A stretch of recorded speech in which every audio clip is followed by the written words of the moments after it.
Cosmos with Cosmos. I'm Liz. I'm Mike. I'm Brandon. I was going to come up with a different name, but I couldn't do You're it. just going to make a brand. I'm Mike Opoulos. You're Mike George's dogs. And we're back, kicking off 2026 here with a high in the sky for January, of course. We got lots of good stuff coming down the pipe, but Pike. A lot of good stuff coming down the Christopher Pike. Okay, but things can go down pipes. But anyway, what are we drinking on this brand new year? Mike, you were reaching. Well, so yeah, I thought because you were getting fair. ready. Brandon, what are you drinking? Okay, Man? we'll go. We never know who's going to go first until the main host says, "And Mike or Brandon." True, Oh, okay. true. So I am, of course, beverage goblin ant. So I have my sweet bun tea in a very nice mug. Hey, look at that mug. It's a good looking mug. And then I have the blue shift, which is blue curacao, lemonade, and vodka. Oh, Ooh, wow. Nice. It looks like swimming nice in the color. Caribbean. That's what it looks like. Oh, Yeah, man. we made a version of that, sort of, with over Christmas. It was rum, blue curacao, and pineapple juice. And Adam enjoyed it. Tropical Yuletide. Are you keeping your name, or are we doing which name are we doing? Because we're drinking the same. Oh, name. you can. No, you have another I'll keep drink. mine. You have keep another drink. yours. Okay. Well, I'm drinking the Gravitationally Ooh. Unbound, which is basically just a mimosa because we forgot to drink our champagne on New Year's. So we're doing Happy it New Year. now. Oh yeah. I'm drinking the Punk Planet, also known as Ogle 2024 BLG 0516, because what do punks do? They drink champagne and orange juice. So cheers, everybody. There you go. What's your other drink though? Your other drink is different. What? You have another drink there. What's your other drink? Oh, Drink, that's yes. that's just apple cider and cinnamon whiskey. Oh. Oh, well. Hey! All right, we got more people Susanna joining us in Torch chat. 3096. To see who's in chat, check out The Hangover after the show, and we actually show you the chat on the stream. I don't know who Susanna George 3096 is. I don't know. We'll never know. What In are the meantime, what are pineapple quenchers? What does that mean? I don't Looking know. At the chat. I don't know what that is. We have lots of things that are happening. My mom's got some tea. Adam got his pineapple quencher. Well, it's got pineapple juice in it. Yeah. That's true. Susanna, we've already discussed that YouTube is changing usernames randomly for some reason. I don't know. Anyway, but if you want more of this shenanigans, follow us on all the things at Cosmos with Cosmos, pretty much everywhere except for the Twitters where it's at Drinking Cosmos, and the only thing. And like and subscribe. Yeah, like and subscribe. Yeah, down below. Like us, subscribe to us, our share marketing it. manager, Susanna, would like Share you to it. like and subscribe. Press And buttons. share it. We got lots of different things for your appetites. We got this show. We got, the cut version of the live show. We got the hangover. And we also got every other Wednesday, the shot. Astronomy, shots of astronomy down your gullet. We just know how to diversify. We do. But also, if you like us, you may like some people that we like, some buddies of ours. Check out Wildixia, Wildixia on Etsy if you want some really cool artwork. Our buddy Ron Proctor, MrProctorShow.com. He's got some cool 3D modeling tutorials and Some tickets. really nice blender tutorials. I Yeah. took a couple on, so I can recommend them. Yeah, see, first-hand experience, and chickens all the way down. And, of course, our good buddy Jack at the Rolling Bluffs Planetarium in Council Bluffs, Iowa. So if you're in the Iowan neck of the woods... The Iowan? Yeah, Iowan. yeah. Yeah, Iowan neck of the... he's an Iowan. Is there only one Iowan? The Iowan, it's in Iowa, so it's the Is Iowan. you sure it's on the Iowanians? Well, Jack can let us know. He's not here to let us know. Iowan next of the woods. Check that out. Check out his planetarium if you're in the area. Meanwhile, for the show, of course, if we get nerdy and make any Star Wars or Lord of the Rings references, take a drink with us. Drink You if you did a got robot voice. That was just a joke before the show, before it was serious. any It of was this game even plan. started. It was the game plan. Welcome to Cosmos with Cosmos, high in the sky. Oh, we gotta do Harry Potter as well? Please follow us on all the things. All right. Are you guys ready to get high in the sky? Yeah. We get blitzed. Well, I've got about 30 minutes before it hits, so let's do it. All right. High in the Sky for January. Now, I actually had a little debate with myself about doing Constellation Highlight. There's only so many constellations, and I can't remember the 88. ones that we've done. So I was Saving like, the keys on the piano. right? Oh, ooh, conspiracy. Yeah. There's a conspiracy in there somewhere. You should write these down, though. Which one? I know. We really need to make a list. But you know what? At the end of the day, I decided to stick with the Constellation Highlight, and I'm kind of enjoying venturing down into the Southern Hemisphere for these because living in the Northern Hemisphere, I'm not that familiar with these Southern Hemisphere constellations, and so it's kind of fun to learn stuff about them. So this month's Constellation Highlight, the first of the year, January 2026, that you can see in the Southern Hemisphere is Dorado. The chip? The chip? That's Doritos, and it's not El Dorado. Oh, it's Doritos. Dorados, Cool Ranch edition. Yeah.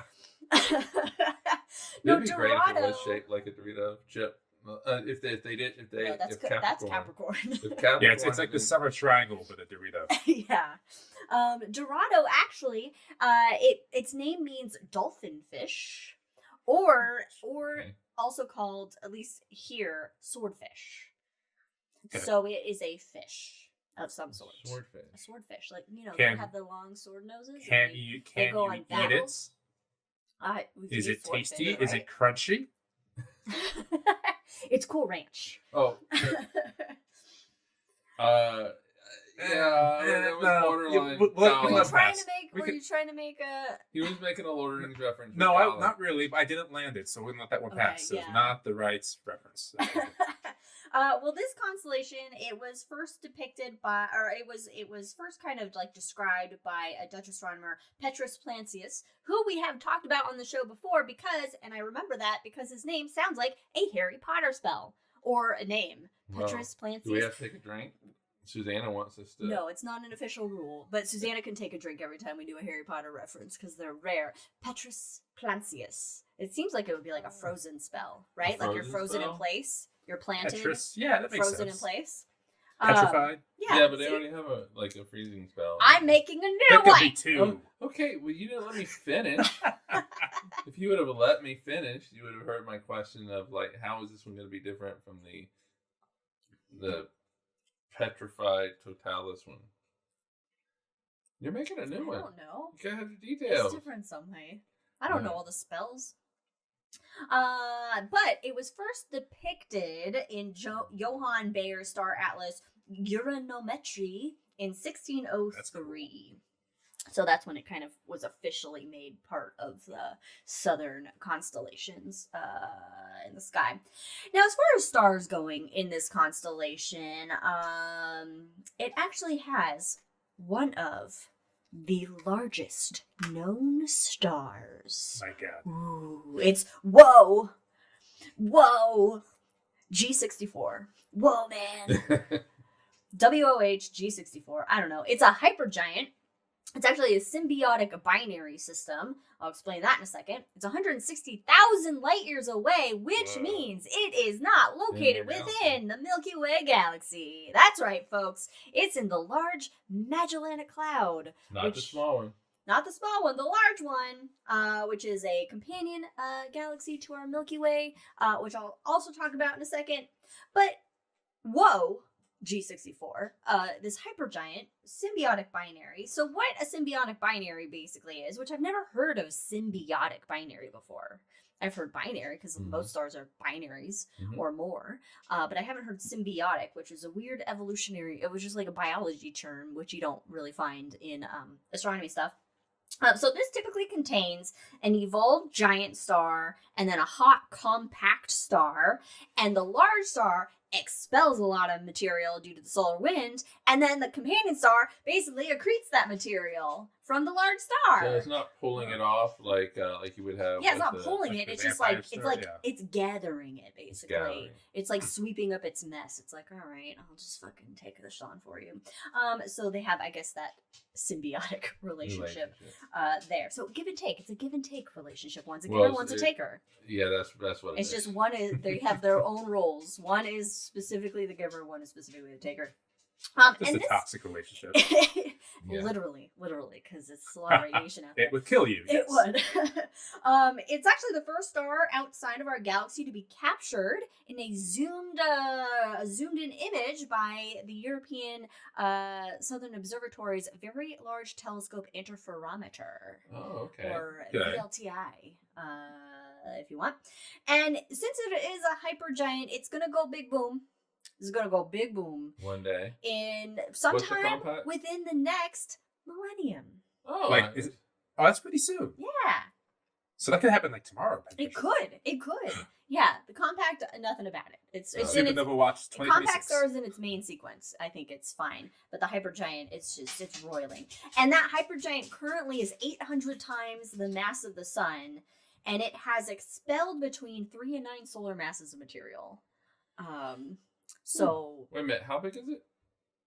You said it's 800. currently 800 800 times the times mass. the mass of our sun.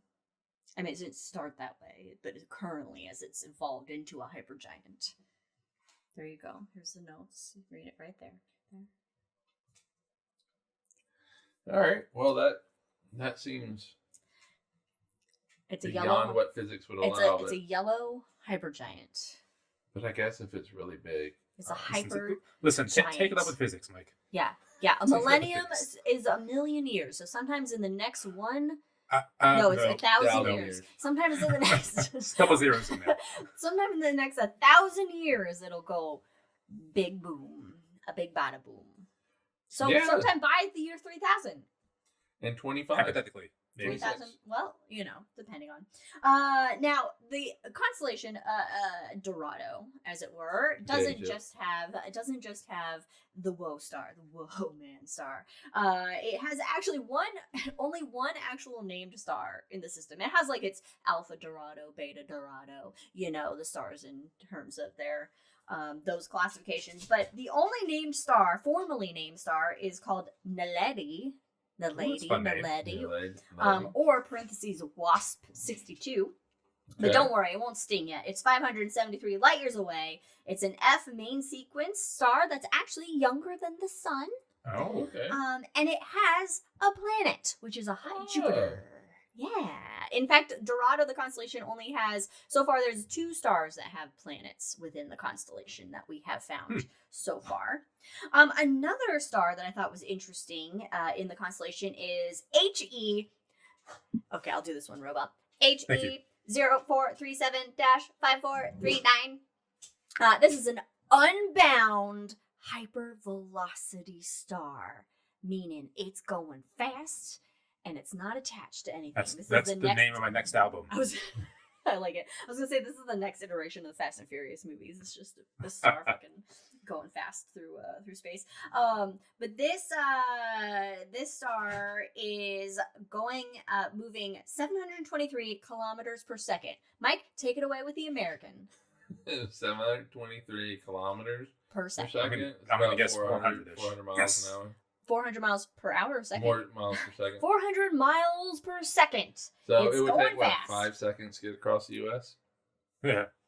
That's some fucking bullet train 5, right 6 there. seconds. And it is, because of its speed, it's no longer gravitationally bound Hey! to the Milky Way. Hence my drink name, Gravitationally Unbound. All right.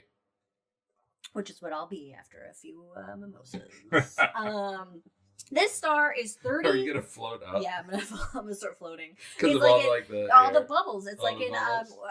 Willy Wonka the Chocolate Willy Wonka. Factory. Yeah, I'm Or gonna you start could- floating. Tiny bubbles. Yeah. Who sing that song? I don't Somebody sing know. Tiny Bubbles. I don't know. Katie in chat says the Sonic of the Universe. Yeah, you gotta go fast. Gotta go fast. Gotta go fast. It's So 30 funny. million years old, this star, which is pretty old. It's 200,000 light years away, and it's 9 times more massive than the sun. Just Okay. so yeah, currently it is in the Milky Way, but it will eventually leave the Milky Way because it's again not gravitationally bound because it's going too fast. It's reached escape velocity, as Cool. it were. Gotta love that. Now there's some deep Go on. sky stuff Go. in Dorado. One of those we've already mentioned, the Large Magellanic Cloud. This clown. Oh my God, the Large Magellanic Cloud. Oh no! That's terrifying. God, I hate clowns. That's and then you had to make it a sci-fi big one. movie. Sci-fi movie pitch. The Large Clowns from Magellanic Space. Clown. That they have that. This is a sequel to Clowns from Space. Killer Oh, Clowns okay. from Space. Yeah, that's the one. Clowns and camels from space. Killer Clowns from Space 2, The Large Magellanic Clown.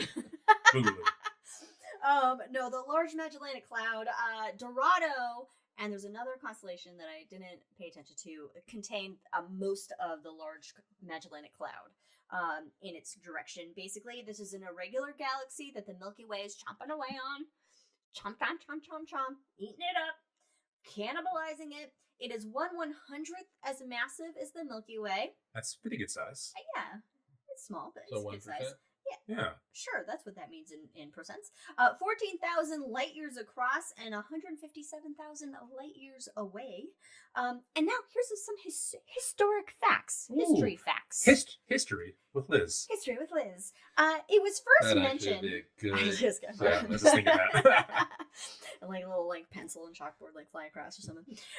It was first mentioned by Persian astronomer Abd al-Rahman al-Sufi in 964 AD in his Book of Fixed Stars, which is kind of fun. Meanwhile, like the Maori and everybody. Hey, wait for it. Okay, all right. Wait for it.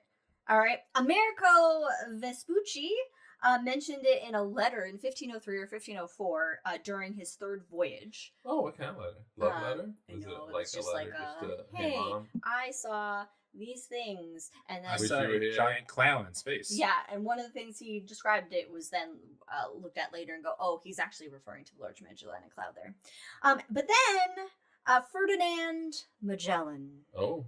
Okay. He introduced it to Europeans, kind of made it more famous, and so therefore it is named Right. after the white European man. Meanwhile, all native peoples in the southern hemisphere So sad. collectively go, these fucking assholes. Yep. Pretty much. Yeah. Yep. Yeah. Also, deep space in the Dorado constellation is the Tarantula Nebula. That's My gotta be your favorite of all Oh, nebulas. but Susanna would like it. She wants to hold a tarantula. No, I don't want it. I'll take I'll take fucking the Large Magellanic Clown We should- over just a nebula I filled think with I would take the tarantulas. tarantula over. I mean, Yeah. tarantulas technically I are mean- nice. We had the chance to call it the Ungoliant Nebula, which would have been pretty cool. Oh my god! Take a drink, everybody. Yeah. Shit, I did the wrong one. That is a Lord of the Ring reference. everybody. That was a Lord of the Rings reference. That's Shelob's mama. Shelob's mama spider. What's a bat? That's just an ugly name. Ungoliant? I mean, I think that's what he's like- going for. Literally, the devil was afraid of it, so it makes sense. Yeah, okay. You want that kind of terrifying name. That's fair. Now, the Tarantula Nebula, it's 160,000 light years away in the Large Magellanic Cloud. You can actually see it with smaller telescopes, even though it's in a different galaxy, because it's so bright. It is one of the most active star-forming regions in our local group of galaxies. And its bright H2 region, which is where a lot of the star formation is, of course, happening, has a diameter between 650 to 1,800 light years. Oh, okay. So a big gap there. But it's pretty cool that you can see it with just a smaller telescope. You don't need you don't necessarily need like a Hubble or whatever to check it out because it's really bright. And you can Google it. I didn't pull pictures, but Google it. James Webb has a really beautiful picture of it. I mean, it is beautiful. It's not Ungoliant. It's bad. It's horrible. Okay. And last deep space object I wanted to point out in the Dorado constellation is supernova 1987A. I was just thinking about that one today. Were you really? Yeah, unrelated to the reason. You're just like having a little ponderance about it. Yeah. It's a supernova remnant that actually happened 400 years ago, but we saw the light from it on February 23rd, 1987. It was in a Large Magellanic Cloud, though, right? Yeah. No. So Yeah. No, it had to be it more would than be 400 years. 150,000. Yeah, maybe Years ago. 140,000 years ago. I don't know. What I read, it said that it was happened 400 years ago, and Nope. that we saw the light. No. So I guess No. that was wrong. I don't know. Maybe we can just redo physics. We can and redo make it physics. right. Yeah, Yeah, sure. okay. I'm fine with that. All right, we're redoing. Put that on the task to do Done. list. Redo physics. All right, got it. Good. Now as far as mythology goes for Dorado, there is none. Zero. It comes from the Dorito plant Yeah. in the sky. Once upon a time, there was a cool ranch, and I don't know why I'm obsessed with the Cool Ranch version. Oh, it is the most visible. It's the first supernova visible since Kepler's supernova in 1604. 400 years ago. Oh, okay. Yeah, there So we go. that's what happened. Got it. It happened way longer than that. Yeah. But, you know, space is big, and it takes a long time for that light to reach us. So many things have happened in the universe that we haven't even seen You just wouldn't up believe how much stuff has happened. yet. Yeah, there's actually even parts of the universe that we've never seen. Yeah, a lot. And A lot yeah. of it. and somewhere is the second season of Firefly. We'll just never see it. So much stuff going on.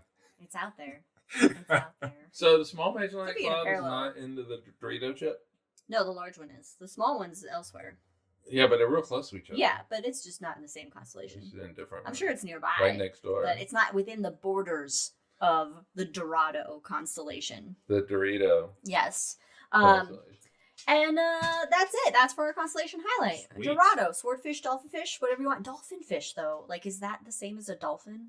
Or is that a different fish named I after a think dolphin? that I think that there actually is a dolphin fish.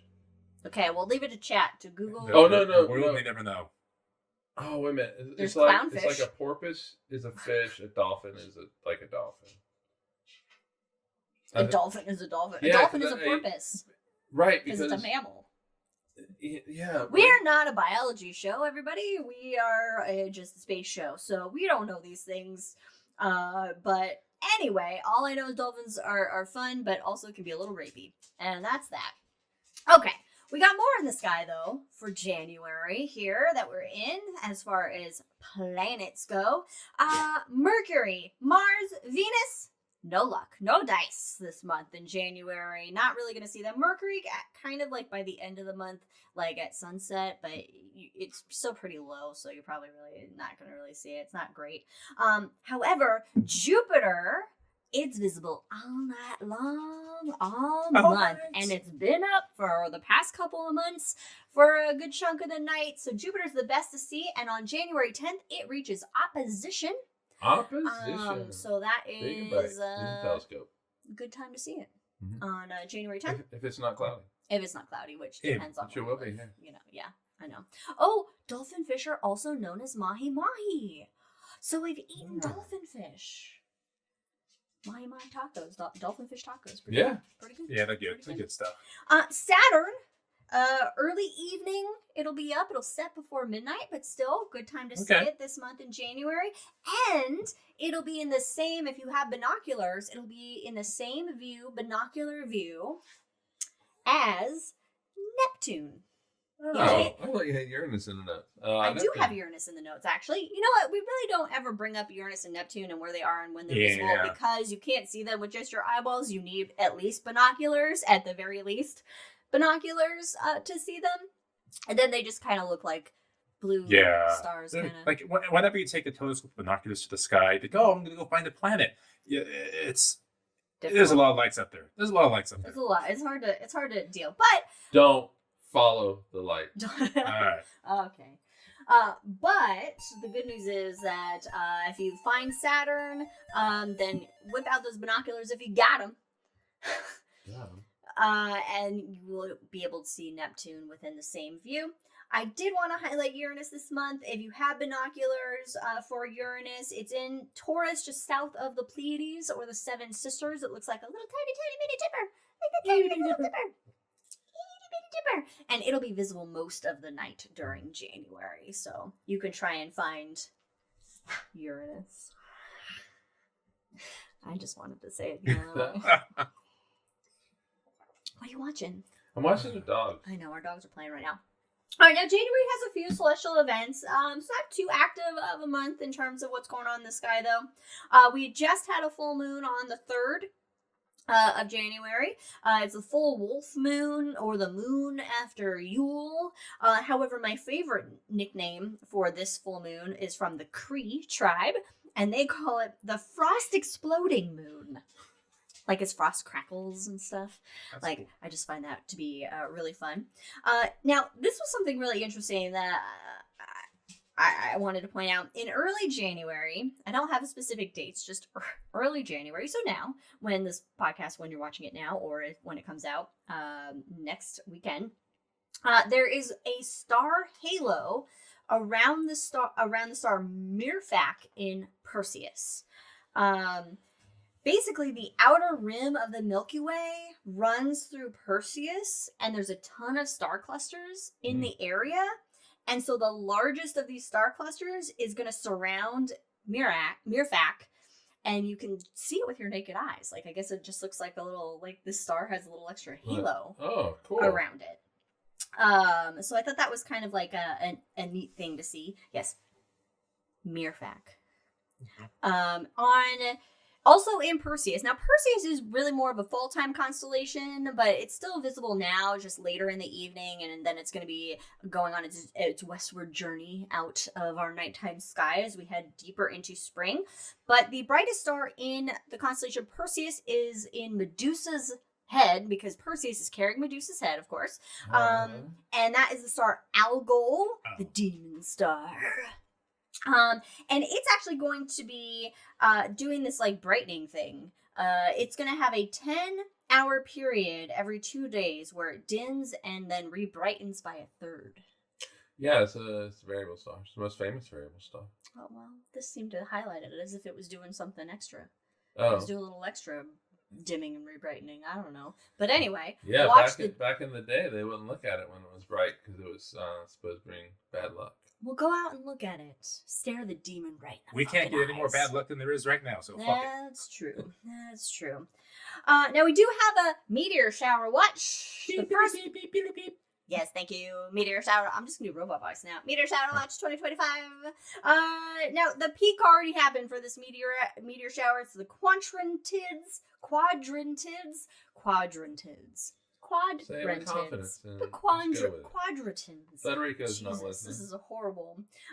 It's going through January 12th. The peak was on the 3rd, which is the day before we were recording this episode.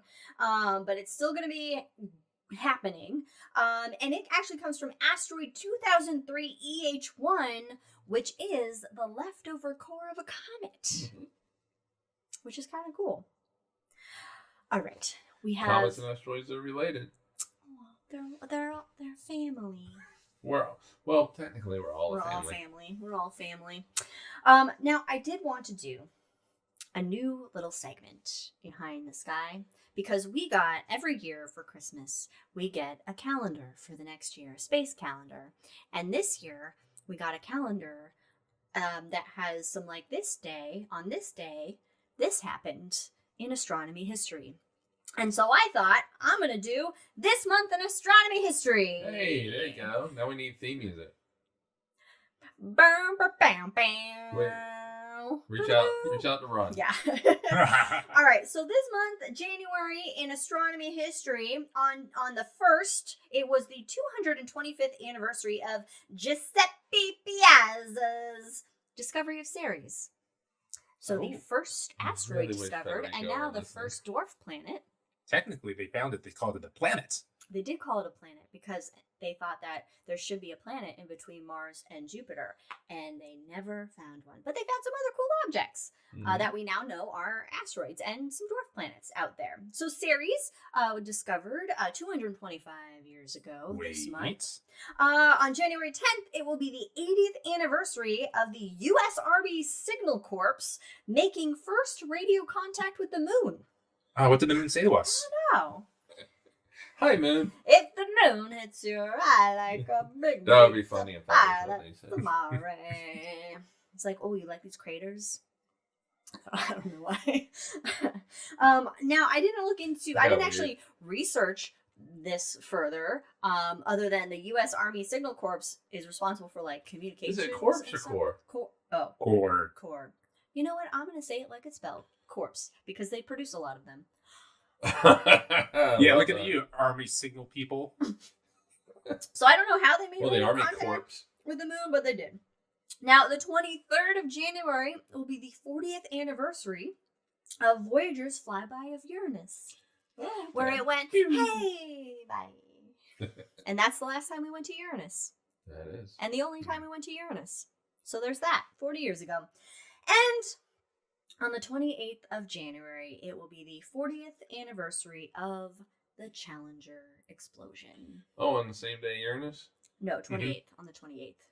Uranus was the It was- 23rd. It was the same. It was the same time frame though, because as they were getting the press releases out about Uranus, the Challenger happened, and no one cared about the flight about Uranus at that point. I know exactly where I was at that time. So apparently the fourth Thursday of every January is NASA's Day of Remembrance. So everybody take a drink to the Challenger. Yeah, and the day of remembrance is when they remember all the astronauts lost: Apollo 1 fire, Columbia Challenger, and the cosmonauts that lost lives as well. Well, that's nice. We include the cosmonauts. Mm-hmm.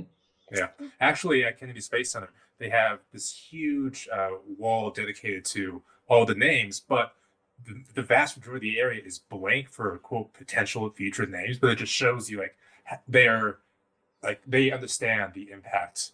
So it's a nice memorial.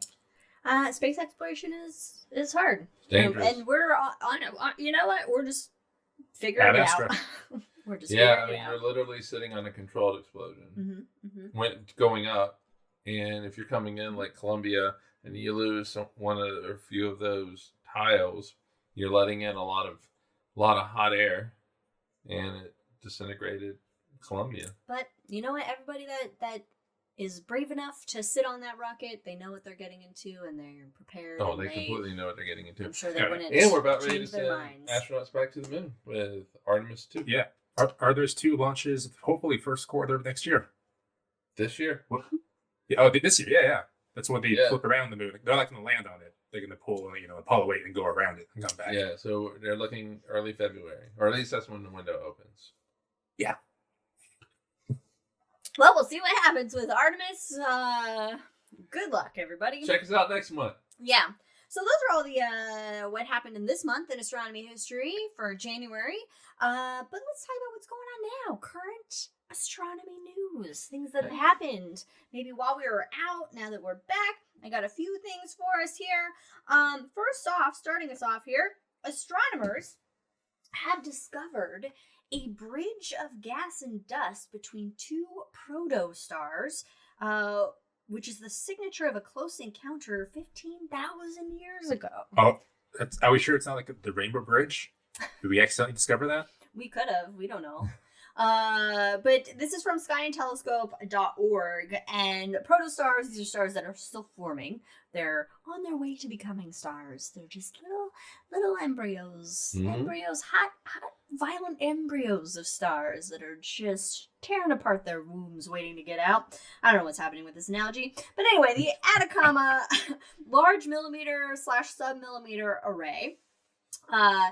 It's the telescope that found this, and it saw a bridge of gas and dust that were connecting these 2 newborn stars. And the bridge has a spiral arm that appears to link the stars, and this may be like the clearest example of a stellar flyby. Because normally stars that are, stars, even when they're in a cluster, they're still fairly spread out. Space is big. From each other. Space is very big. And young stars do pass by each other a lot. It occurs for at least half the stars in any given cluster. And so these flybys between young stars may actually draw out the dust and gas that still are kind of encircling them. They're cocoons, if you will. And that would form curved arms that are then linking them. And then these arms of gas and dust, they tend to disperse over a few million years, which means hard to catch it in action. We can only look at so many places in the sky and have so much time to look to catch everything. So it's hard to find this occurrence happening. Now, to be fair, it's hard to tell if this bridge actually comes from a close interaction between the stars or if it's actually just part of the original star-forming cloud.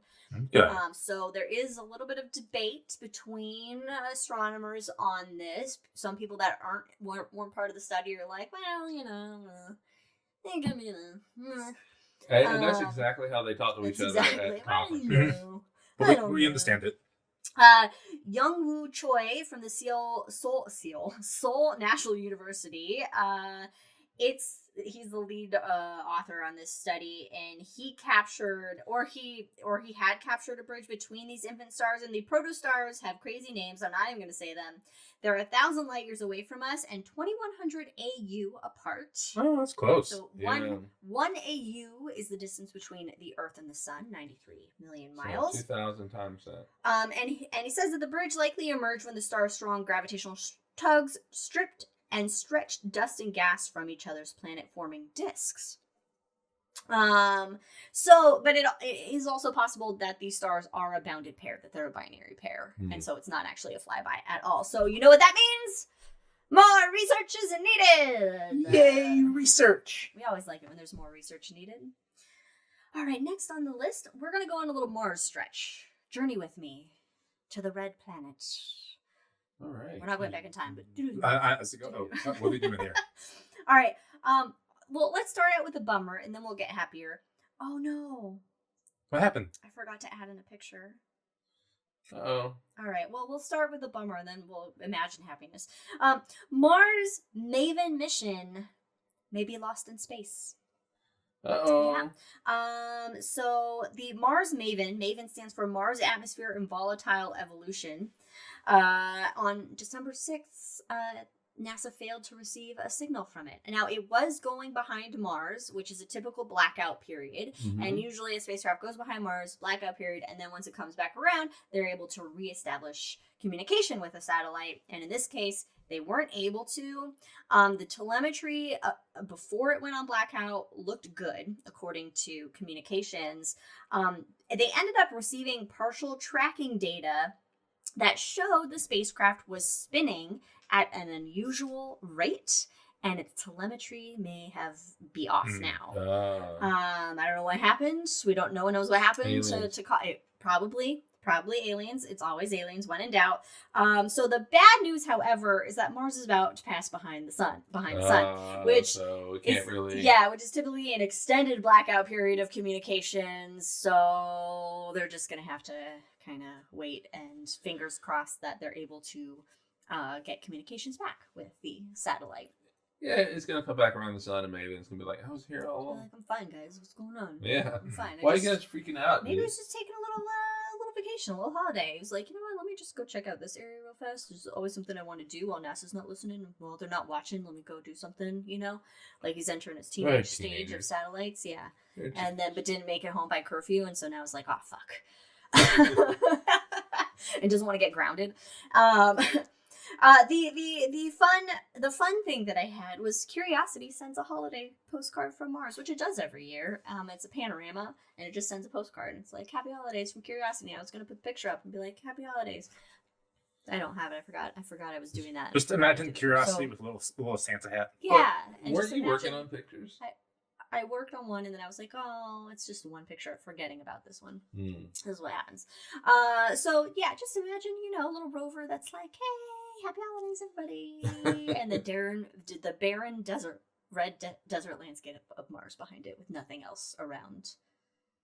Hey, speaking of Mars, read The Martian, because we're going to have that. Yeah, we got our Martian book club at some point. I finished it. I actually finished it. Nice. I did it. I finished it last night. Oh. It was exciting. Now we got to watch the movie. All right, we're still on Mars, though, guys. We're still on Mars. Ready? New radar data chills the prospect of a subglacial lake on Mars. Wait, that sounds bad. This is from skyandtelescope.org.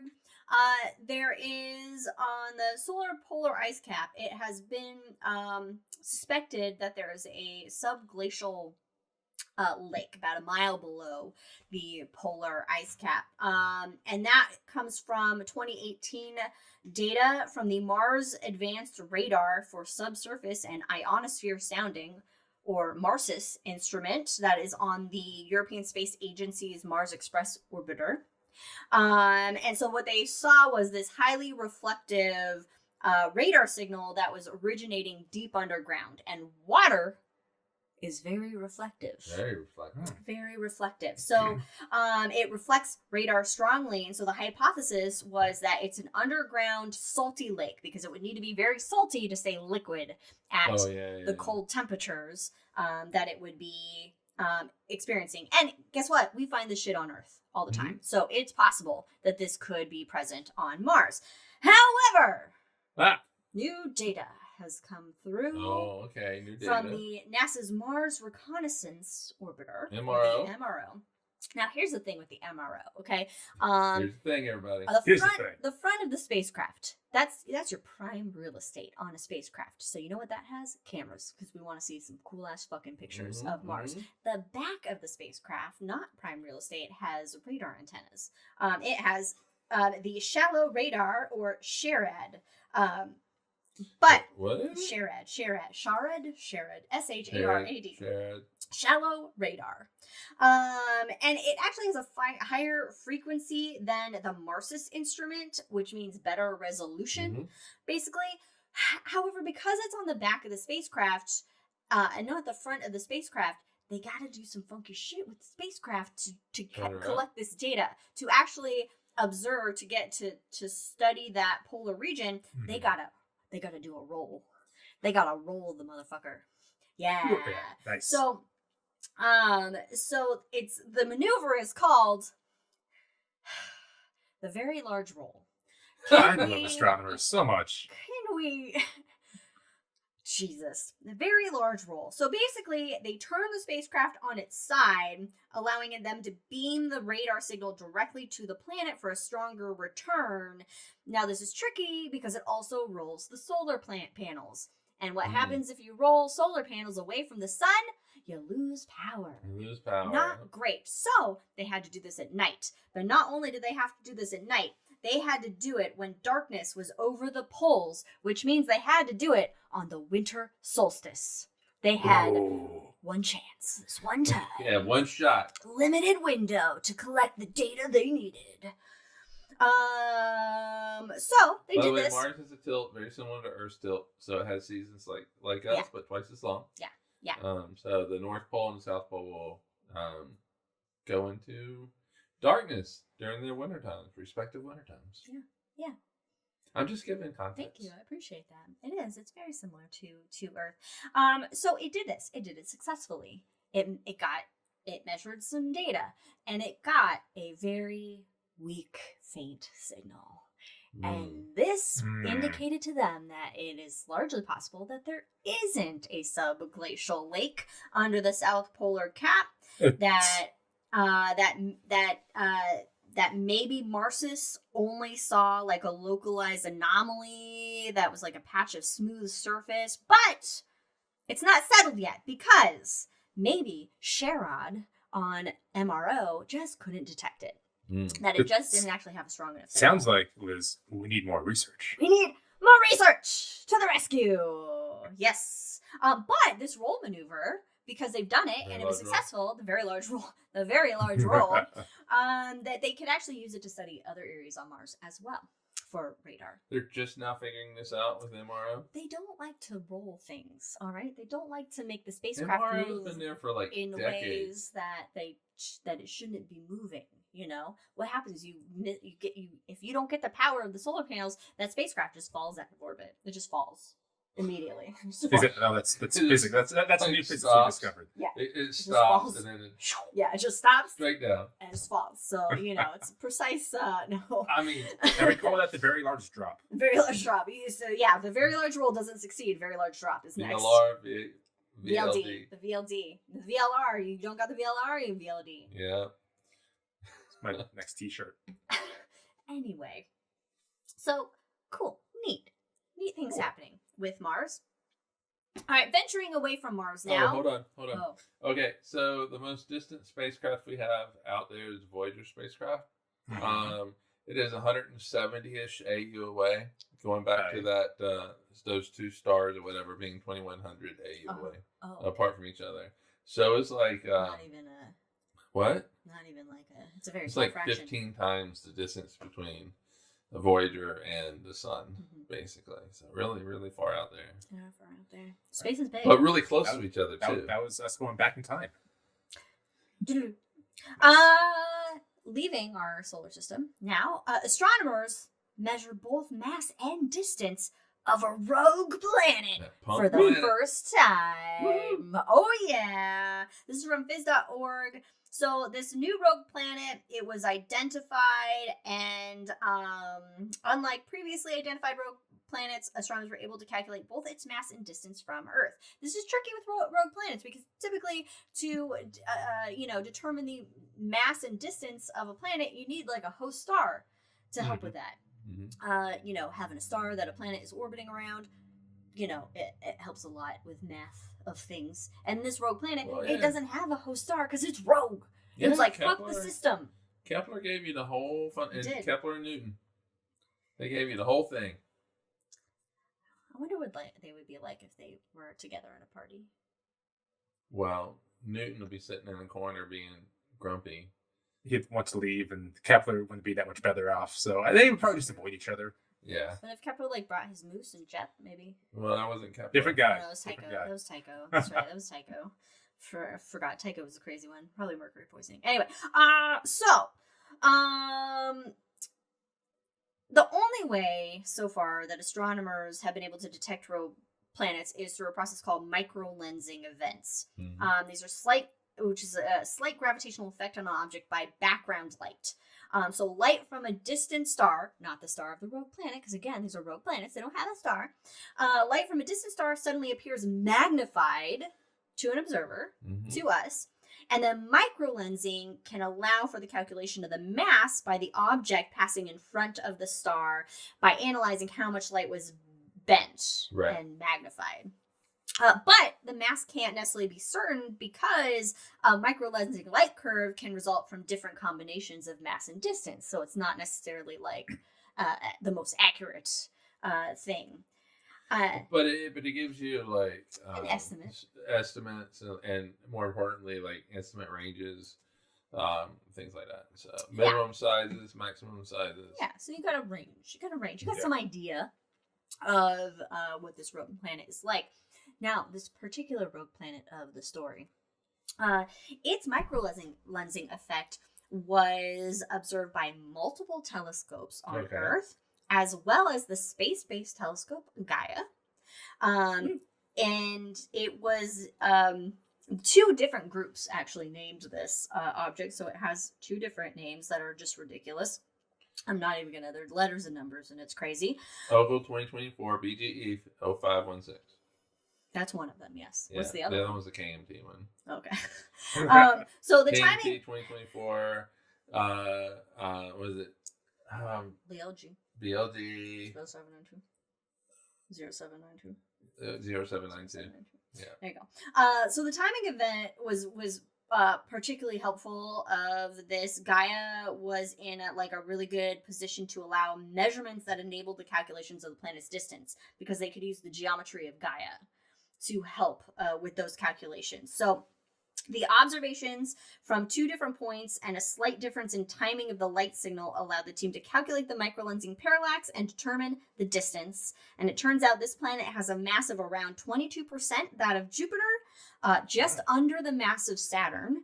And they calculated the planet to be around basically 10,000 light years away, just under 10,000 light years away. Okay.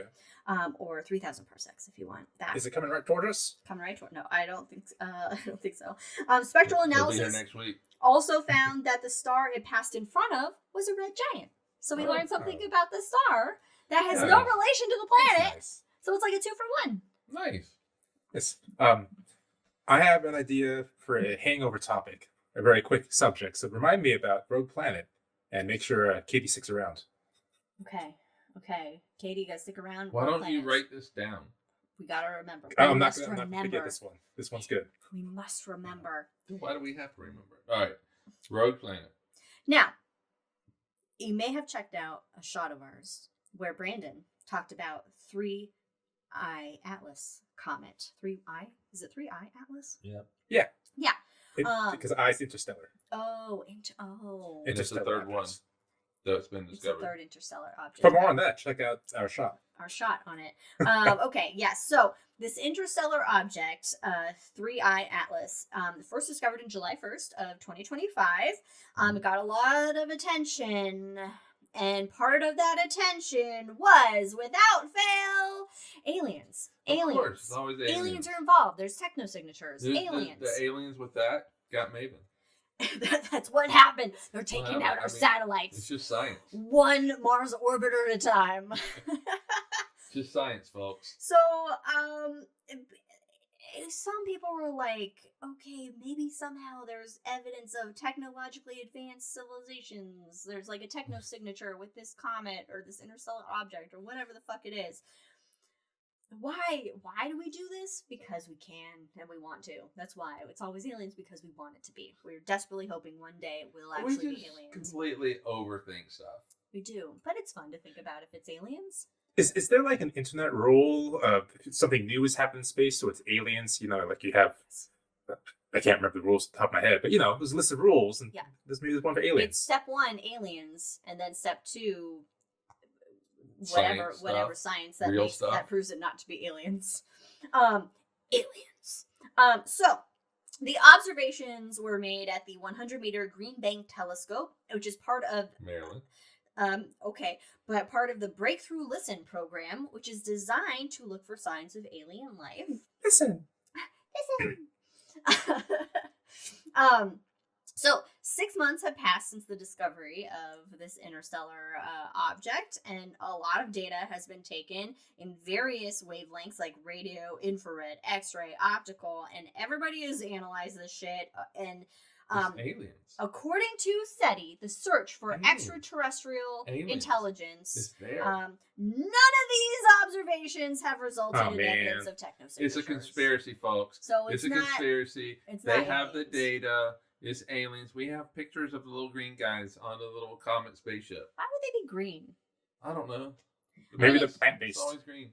And they have the big heads and the big eyes. You know, the color would determine on their star, right? The parent star and the atmosphere of their planet would determine the color. Yeah, and one of them is named Rocky, and he has jazz hands. Why is his name Rocky, and why does he have jazz hands? This is a children's book. It's Rocky not the a children's Jazz book. Rocky the Jazz Hands. Oh wait, are you thinking Rocky? Okay. No, it's a book that you need to read, Liz. Okay. It is. It's I one told you. haven't You read should yet. read it. All right. A reference I do not understand.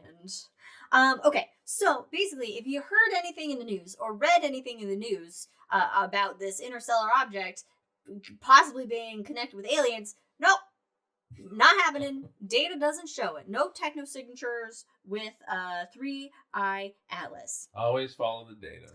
Now let's go to something else that's also a Aliens? thing that has Aliens? been suggested as being magical or whatever. Okay. The Star of Bethlehem might have actually been a comet described in an ancient Chinese text. This comes from phys.org. So we've all heard of the Star of Bethlehem, right? It's like a thing. It's a magic. Some people have said it's like a planet or whatever, but it hasn't behaved in a way. The descriptions of it don't really show that it behaved in an astronomical way. It was the twinkle in God's eye. What else do you need? That's what it is. He winked. Come on, guys. He winked. There's- Jesus was born from. There's a book on this. There's a whole book on this. All right, so this research was published in the Journal of British Astronomical Association, published in journal. I don't know where I'm going with this. Okay, describes a likely candidate for the bright object seen above Bethlehem over 2,000 years ago, and from this ancient Chinese text. And this is why it's important to analyze all historical texts from all different parts of the world, because like with what supernova is it? The Crab Nebula. The Crab Nebula, you can find descriptions of it in Chinese texts and the Anasazi in Native America, and it all lines up, and so you can correspond and use the historical texts together to then say, oh, hey, this kind of helps to confirm what this was and what they were seeing. So it works in many ways where you can use compare and contrasting from cultures. So there is a passage in a Chinese document known as the Han Shu, which is the history of the former Han dynasty. And it caught the attention of the study authors, which a mention of a broom star, which is the known term of a comet. Oh, broom star. Broom star. Oh, yeah, I heard green. So a broom star in the second month of the second year.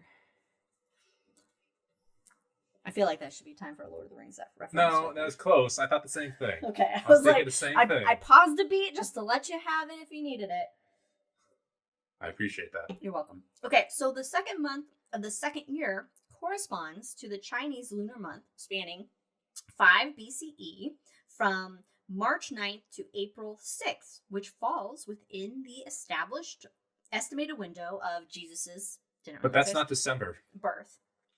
Yeah, and being visible for over 70 days suggests that the object was likely bright. Mm-hmm. Okay, so we're hitting the time frame of when Jesus lived or was born. Simulations were conducted to generate possible comet orbits fitting these observations. The numerical modeling showed that this comet could have passed close enough to Earth in June of 5 BCE to exhibit the temporary geosynchronous motion needed to make it appear to pause overhead for several hours. This is the behavior of this object that a lot of people are like, shit, celestial objects don't behave this way. You know, something doesn't just go come and pause and stay there for a bit before moving on. So this makes it appear to pause for several hours. The best fit orbit showed the comet would have appeared nearly stationary over Bethlehem for about 2 hours during this time. So whether or not the comet mentioned in the Han Shu was the same celestial body witnessed over Bethlehem, you know, that, you know, you can't really prove that at all, but it does help to explain the observations that were written down in that behavior. So it's no longer justifiable to claim that no astronomical event could possibly have behaved in the manner described by Matthew. And so, boom! Science! Wait a minute. So it was over potentially about 2 hours. Was that enough time for the wise men to get on the little horses and donkeys or whatever, travel X amount of miles to get there? The sky is big. They're just looking at it. Right. So, when I was in Columbia, South Carolina, at Gibbs Planetarium, we did a whole show on this. Yeah, it was a very popular show. A lot of people do shows on. Yeah, it was really popular. People, if we tried to take it out, people would be upset. We even had one lady. We want our Jesus star. We had one lady call in and say, Jesus did it and hung up on us. Not Jesus did. God did it and hung up on us. Oh, God did. Yeah. God Jesus did it. Yeah, but I don't think that. I mean, there are a substantial number of people that said like God did it and blah blah blah. Yeah. But there are also a lot of people that I think most people say that if it did exist, that science has an explanation for it. But for when it comes to comets, though, comets were seen as harbingers of doom. And so it wouldn't necessarily be associated with heralded. It was like, a heralding of something. But also, what's his face? King Herod. Herod. He didn't see it, so maybe it wasn't looking. But interestingly enough, what Herod would not be interested in would necessarily be planets, whereas like the wise men, being astrologers, would be very interested. Yeah, in they'd be planets. looking at the sky a lot. Yeah, so I mean, it could have been a comet, could have been planets. Jupiter and Venus did a thing. The sky is full of optical illusions from our earthbound perspective. So I just thought this was interesting because it's just research using history combined with the science, planetary or orbital dynamics math, basically, to say, hey, here is actually something that mathematically it could explain what was going on or what they think they saw at this time. But also a lot of the source material that they're going off of is fictional. So, I mean, and we all know the flying spaghetti monster did it. I mean, we all know it. It was an enigma. Science. It was a glowing meatball in the sky. And gravity is just the flying spaghetti monster's tentacles holding you down. The spaghetti. Are we each Pra- held down by pra- the spaghetti? Praise be the holy noodles. Holy noodles. It's just science, everybody. It is science. I need a shirt that says it's just science. It's just science. Yeah. I mean, I have the shirt from the OMSI that says it's science. Yeah, but I can't It fit says into science. No, you can't. that. Oh, it's the Incredible Hulk. It was just rip. So yeah, there you go. Happy New Year, everybody. Sweet. It's January 2026. We got broken orbiters and, but also new science and cool shit and Dorado, the dolphin fish, hanging out up in the southern Dorito. hemisphere. Tasting like We all Cool know it's Ranch. Dorito. Sweet. There you go. Well, that's it. That was our first episode of the new year. What do you think? You go okay? You guys like it? Was it fun? Enjoyable? You're Yeah. gonna go outside tonight and look at the night sky if it's not cloudy and you can see shit? Or at some point during the month of January, you're gonna go outside and look at the night sky and see if you can see some shit? Like Jupiter up all night? I'm gonna say yes, but I am looking out the window right now. It's cloudy. We had Yeah, one pretty clear cloudy. night a couple days ago where I was like, oh my god, it's clear. I wasn't expecting it to be clear. And then the next night I was like, oh, maybe we can get the telescope out or something. And the next night it was cloudy. Yeah. And then it started raining.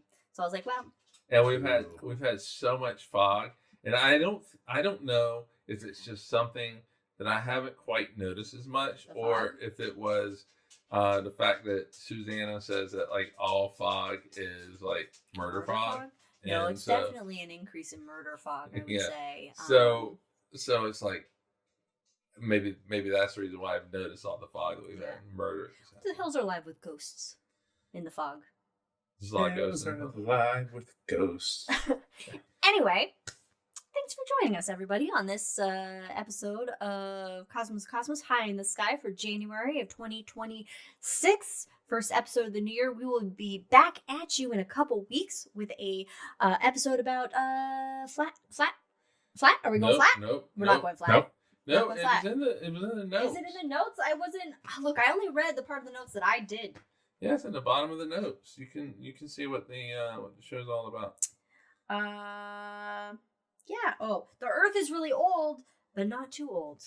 That will be the age of the Earth. Will be our next episode in a couple weeks. We're spoiler right now. 42 Earth units old. 42 Earth units. Or it's 56 or 57.